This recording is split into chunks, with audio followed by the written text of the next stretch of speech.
আসসালামু আলাইকুম বন্ধুরা, কেমন আছেন?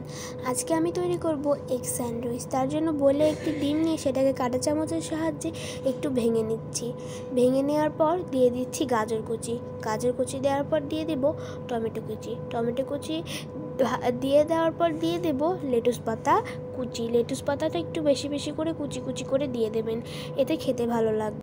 লেটুস পাতাটা দেওয়া হয়ে গেলে আমাদের মেইন ইনগ্রিডিয়েন্টস হলো মেয়োনিজটাই আমি দিয়ে দিচ্ছি। তারপর দিয়ে দিচ্ছি বিট লবণটা দিয়ে একটু মিক্সিং করে নেব।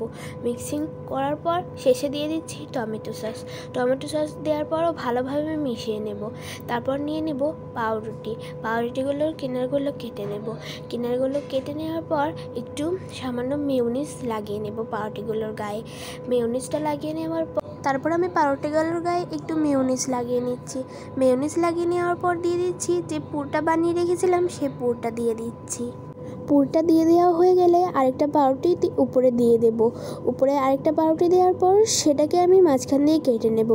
মাঝখান দিয়ে কেটে নিলেই তৈরি হয়ে যাবে আমাদের এগ স্যান্ডউইচটা কিন্তু অনেক মজা হয়েছিল। এটা চাইলে বাচ্চাদের টিফিনেও কিন্তু দিতে পারেন, আর পরিবারের সকলকে বানিয়ে খাওয়াতে পারেন। ভিডিওটা ভালো লাগলে আমাকে একটি লাইক, কমেন্ট, সাবস্ক্রাইব করে যাবেন।